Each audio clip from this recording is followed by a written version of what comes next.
Setelah nyantri selama 3,5 tahun itu, justru dia itu lebih hafalannya, ya punya hafalan daripada dulu yang nggak punya hafalan sama sekali. Alhamdulillahnya seperti itu. Pas ketika datang itu yang menjadi tanda tanya buat saya itu cara jalannya itu kakinya udah di simpir itu apa ya?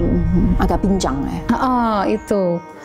Tapi kan saya nggak ngeh kalau dia itu kenapa sakit atau apa, karena selama ini nih sekarang aku anak yatim beneran kayak gitu kan.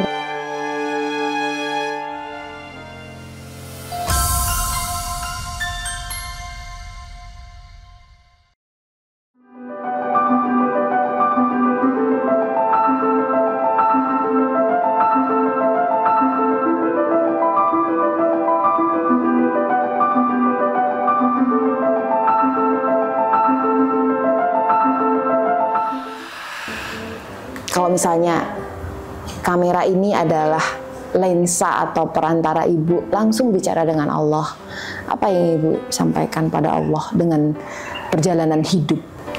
Kadang ya Allah, ujian kenapa ujian saya itu seperti ini. Terus buat saya dan keluarga saya, kenapa Allah memilih saya, itu ada apa gitu kan, karena kami udah dibikin bahagia dengan kepulangan suami, tiba-tiba Allah ngasih ujian lagi dengan Allah menjemput suami saya, tapi alhamdulillahnya masih di pelukan kami, Mbak. Jadi kami masih bisa memandikan suami, masih bisa mengkafani, dan masih bisa menyulatkan untuk terakhir kami memegang jasad suami ya. Jadi kalau untuk minta berdoa sama Allah, ya Allah, berilah kami rezeki yang halal meskipun sedikit tapi berkah dan barokah. Jangan sampai rezeki yang banyak tapi tidak berkah.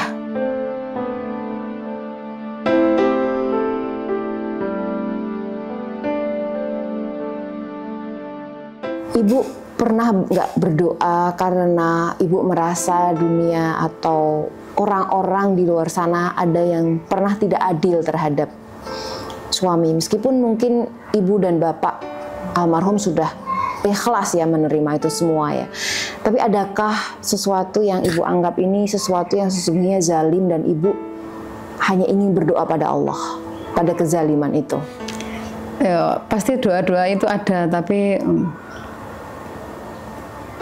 apa ya, ya Allah, hanya kepadamu lah kami minta keadilan, dan keadilan seadil-adilnya hanya Allah, pengadilan Allah yang akan berpihak kepada kami.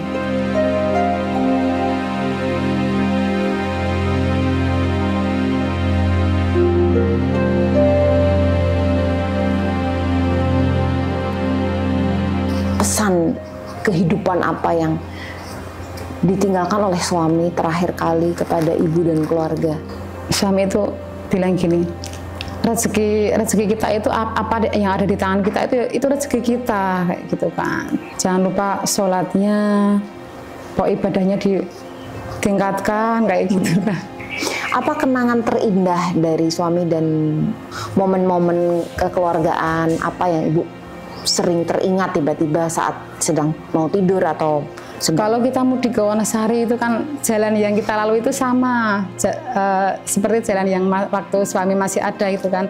Kadang anak-anak mengenang, Mi dulu foto di sini ya, Mi dulu berhenti foto di sini sama ayah kayak gitu kan. Jadi kadang kalau lewat jalan yang sama itu kenangan itu muncul lagi.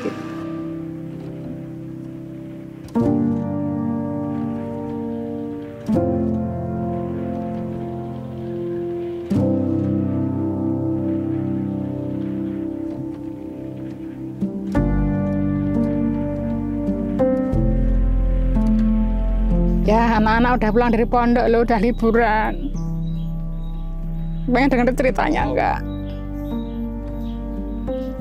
Bentar lagi lebaran lo. Tunggu kami di surga ya.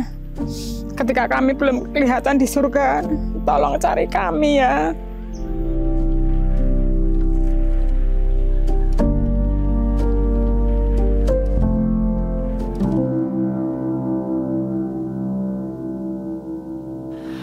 kebutuhan untuk menghidupi adik-adik anak-anak itu kan murni hanya dari berjualan bakmi. Nah, biaya itu sudah cukup untuk mencukupi misalnya sekolah, kebutuhan makan, kemudian pendidikan, kesehatan, atau biaya sosial yang lain, itu sudah cukup atau sebetulnya Ibu pernah melakukan misalnya harus berhutang dan lain-lain? Untuk berhutang, alhamdulillah sampai saat ini enggak ya, karena saya selalu mana kebutuhan yang harus kami utamakan sama keinginan. Karena antara keinginan dan kebutuhan itu kan beda nih. Jadi kebutuhan apa sih yang harus saya utamakan biar anak-anak itu tetap seperti anak-anak lain yang orang tuanya masih komplit. Alhamdulillahnya anak-anak itu kalau mau minta itu bilang dulu, Mi, Umi punya uang enggak? Kalau enggak, nanti kalau Umi punya uang, aku beliin ini ya, kayak gitu kan. Jadi alhamdulillah anak-anak itu tahu banget keuangan kami seperti apa. Jadi kalau mau minta sesuatu itu tanya dulu, Umi punya uang enggak? Umi ada uang enggak? Kayak gitu kan. Meskipun kadang itu kita enggak ada ya, dalam artian, oh ternyata jangan sampai anak-anak itu pengen sesuatu itu tertunda, tapi kita ngasih pengertian ke anak-anak. Sekarang yang nyari uang itu cuma Umi sendiri. Jadi kalau mau minta sesuatu itu harus dilihat-lihat dulu ya Mbak, Dek, kayak gitu kan. Jadi kadang anak-anak kayak itu mah minta HP. Udah nanti kelas 3 aja kayak gitu. Ya Allah, ya Allah. Jadi beratnya itu ketika setelah suami nggak ada itu ketika yang paling bikin saya sedih itu ketika anak-anak dijenguk sama orang tuanya yang komplit itu kan. Anak-anak sempat bilang, Mi, seneng ya mereka dijenguk sama ayahnya, sama ibunya, sedangkan aku cuma ibu sendiri gitu ya. Jadi hal-hal seperti itu kadang saya itu di depan anak-anak itu harus tegar, meskipun diri sendiri itu hancur-hancurnya ya, tapi di depan anak-anak dan semua orang itu saya berusaha baik-baik saja dan tegar, apalagi kalau nanti menghadapi pembeli itu kan harus bisa menyembunyikan kesedihan saya sendiri, itu harus saya simpan rapat-rapat ya, meskipun nanti setelah di rumah sendiri itu nangis kejer. Dan Ibu pernah seperti itu? Sering nangis, hampir tiap hari ya, kadang sembunyi gitu Bu. Jadi jangan sampai anak-anak itu tahu gitu ya, bahwa oh Umi ini seperti ini, Uminya begini, karena saya di depan anak-anak dan semua orang itu terlihat tegar. Bagaimana caranya saya itu terlihat tegar dan baik-baik saja. Tapi di samping itu jujur kadang kayak nggak sanggup gitu ya. Tapi Allah yang memampukan semuanya, Allah yang menggerakkan dan Allah yang muatkan.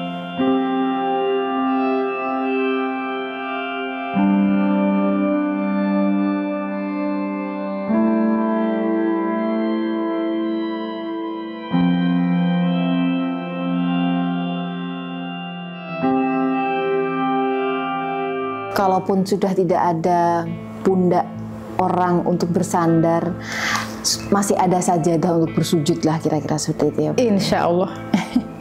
Bu, Ibu pengen anak-anak suatu saat itu menjadi dan jadi seperti apa?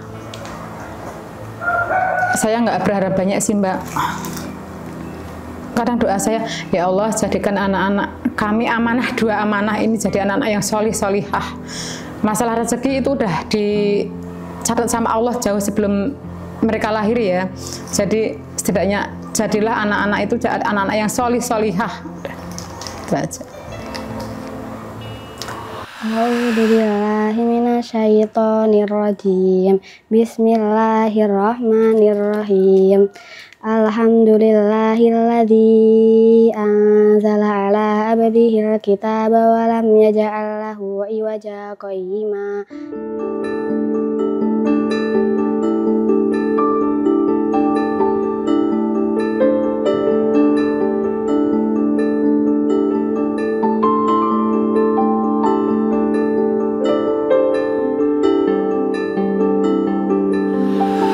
cita-cita pasti misalnya pengen anaknya nanti jadi ustadz atau ustazah atau apa, nggak ada? Kalau anak cowok itu pinginnya jadi pengusaha sukses biar bisa membantu semua orang dan menghidupi uminya. Umi nggak usah capek-capek kerja, nanti adik aja yang kerja. Doakan ya adik jadi pengusaha roti yang sukses kayak gitu. Terus kalau kakaknya, aku pengen kuliah ke Yaman. Nanti aku pengen jadi blogger, pengen jadi apa? YouTuber Yang gitu. dakwah ya Bu ya. Insya Allah, cita-cita anak seperti itu. Oke, kita akan mencoba atau men-challenge hafalan Qur'annya di Aisyah yang sudah hafal 22 juz ya. Saya akan memilihkan surat random, acak, saya nggak akan bilang ini surat apa, dan 3 ayat pertama, 3 ayat yang akan saya bacakan akan dilanjutkan oleh di Aisyah ya. Bismillahirrahmanirrahim. Innahu huwa yubdi'u wa yu'id wa huwal ghafurul wadud dzul arsyil majid. Fa'alul lima yurid. Betul.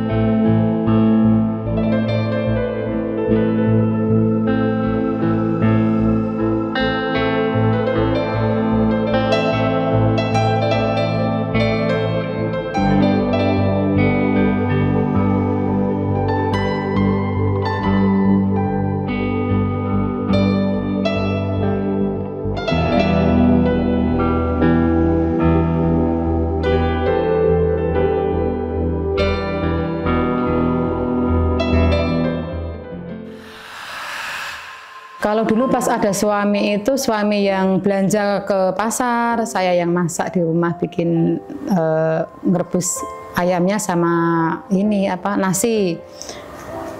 Terus kita kadang kan saya nggak boleh ke warung itu ya, di rumah aja lah, tugas istri di rumah.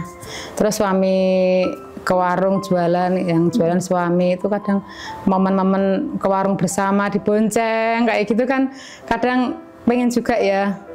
Terus setelah suami nyantri itu yang kadang saya merasa kasihan ke anak-anak itu, ketika anak ikut ke warung terus kadang jam 9 baru tidur, terus pulang jam 12 itu kan baru lelap-lelapnya tidur ya, itu saya bonceng kadang tangan satu megang stang, yang satu kan ngontrol anak, jangan sampai anak itu jatuh gitu ya.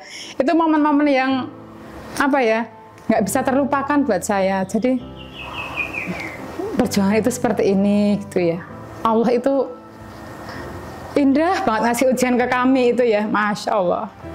Kadang ya, momen-momen seperti itu, anak baru lelap-lelapnya tidur, terus pagi harus sekolah. Kadang kalau sekolah itu di jalan itu, anak saya yang kecil itu sampai tidur di jalan itu. Karena kan kalau saya tinggal di rumah sendiri juga, saya juga nggak tenang gitu ya. Terus udahlah dibawa aja ke warung, yang penting nanti di warung itu masih bisa belajar.